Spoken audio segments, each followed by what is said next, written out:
With altcoins heating up again, I have been getting a lot of requests for more videos on some coins that I think have the potential to outperform. So today, I'm sharing with y'all 3 coins for y'all to check out that I think could do very well over the next part of this cycle. So I choose 1 large cap, 1 medium cap, and 1 small cap. So there's something for everyone. But as you know, I've been dedicating a lot of time recently to trying to find those 100x opportunities. Of course, that is also going to bring more risk, but you only need to be right on 2 out of 100 in order to recoup the losses. Even if 98% of the other ones go to 0, you only need 2 coins to go 100x, and this is what I'm trying to do. But as always, make sure to do your own research to go along with what I cover in this video. And before I get started, make sure to subscribe and activate the bell icon so you do not miss out on more videos like this in the future,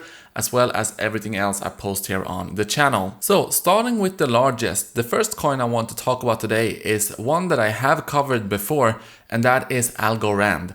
So Algorand is a base layer protocol that uses permissionless, pure proof of stake and provides immediate transaction finality.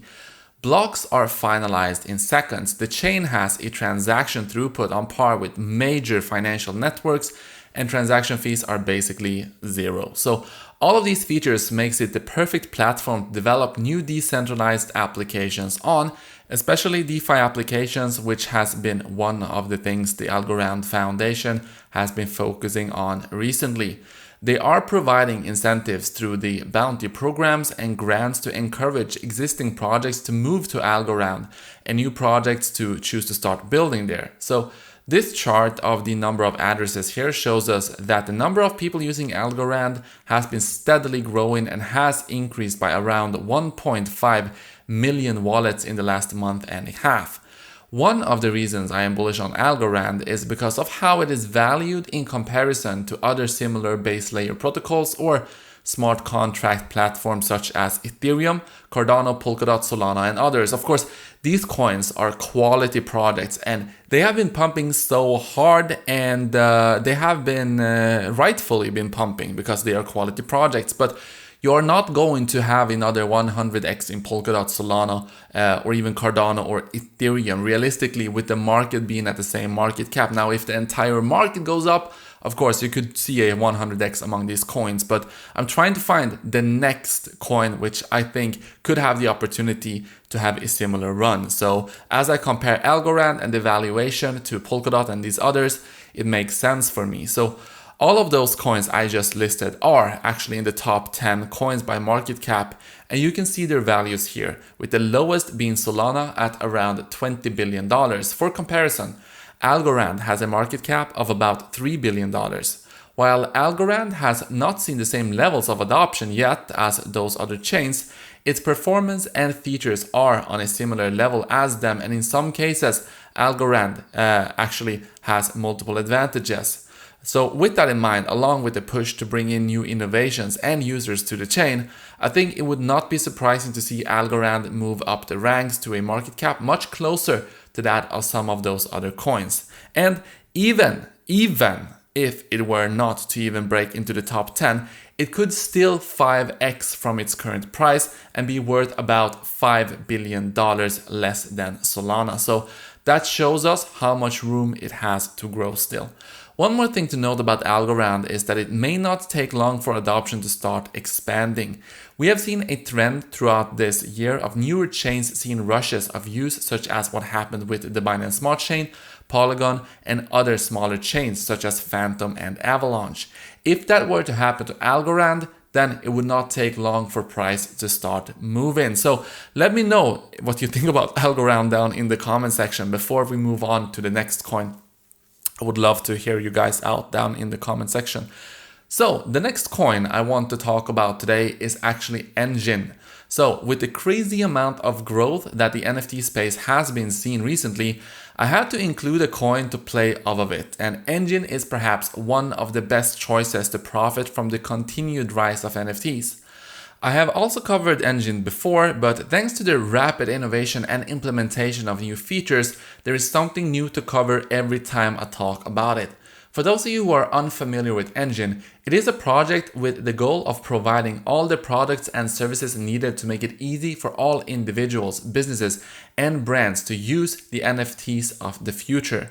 The list of their main products is shown here, and it includes the main platform where users can create and integrate next-gen NFTs, the Enjin wallet, which has been created with a focus on ease of use for NFTs, a marketplace to trade and explore new collections, Efinity, a blockchain designed completely around NFT use, JumpNet, which provides free and eco-friendly transactions, and lastly, Beam, which allows for NFTs to be distributed via QR codes. So as you can see, Enjin is already expanding into many different areas of the NFT industry and providing the infrastructure needed by other projects to build on top of. This is why Enjin is a good coin to hold if you believe in NFTs as a whole, but do not know which specific NFTs or NFT-focused projects to buy. So as the NFT space continues to grow, it is very likely that more and more projects will choose to use the pre-built tools provided by Enjin, which will in turn help to grow the Enjin ecosystem. The newest feature out of those I mentioned earlier is Efinity, and it has been created to solve the problems currently associated with NFTs on Ethereum. For example, if you have not experienced it for yourself, when big NFT drops happens on Ethereum, gas prices skyrockets for a short period of time due to the rapid increase in transactions trying to mint NFTs. And people can spend thousands of dollars and still have their transactions fail. This is of course not a sustainable system, especially as NFTs continues to go mainstream and more people start to actually use them. Efinity is built on Polkadot, so not only will that help with cheaper transactions, but it will also make interoperability a seamless process and allow for NFTs to be created and transacted on Efinity and then easily moved back onto other chains if you want to do that. Moving on, the last and smallest project I want to talk about today is Genesis Pool, also known as GPool, and this is actually pretty fitting because almost exactly 1 year ago I called the Polkastarter as one of the coins I think are going to do very well for the next couple of months. This was 1 year ago. Since then, it actually went up by 60x. So that was a good pick, but since then things have changed. And right now, many of these launch pads have only become a kind of arena for seed investors and massive whales who got in at a fraction of the price of the public sale price, basically a arena for them to just dump their tokens into. Well, GPool is different. So GPool is a cross-chain launchpad that is fixing all of those things, all the things that are wrong with other existing launchpad platforms. So I will tell you how they intend on fixing that, but also another problem that many launchpads have seen is that after a few decent projects, they begin allowing pretty much anything launch on their platform to bring in new money. So GPool is doing everything they can to help retail investors succeed.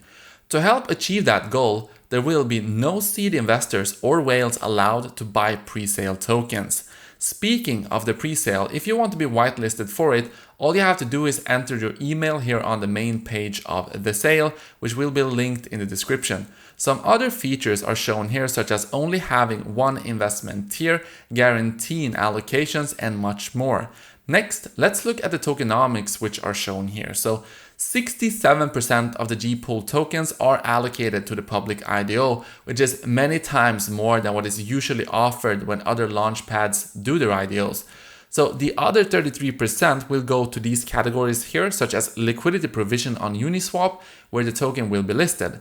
Altogether, after the IDO, GPool will have a fully diluted market cap of $1.9 million. So this is a very, very small project. To get an idea of the potential it could have for growth, let's look at Polkastarter. So this is a well-known cross-chain launchpad, and you are probably familiar with it if you have been watching my videos from like back in the day. So as you can see, it has a market cap of 124 million, more than a 65x that of GPool. There is an event currently going on called the Pre-Launch Olympics, which any of you can take part in and have a chance to win $20,000 in rewards. All you have to do is follow GPool on Twitter and join their 2 Telegram channels, and then do any of the tasks listed here to gain entries. Some of these are very quick and easy, such as just retweeting something with the hashtag shown here and tagging GPool. So for a chance to win thousands of dollars, that seems like a pretty good deal. Rather than the traditional system used by other launch pads, GPool is going to use a staking pool comprised of multiple assets to allow users to earn tokens from multiple projects at the same time. The rewards that a user receives are based on how long they stake for. A benefit of joining the IDO is actually that you will receive what is called GPass and will be able to receive the highest allocations in the staking pool. If you want to learn more about GPool, there is a lot of information on their Medium page, as well as an article on Cointelegraph shown here that covers everything you need to know.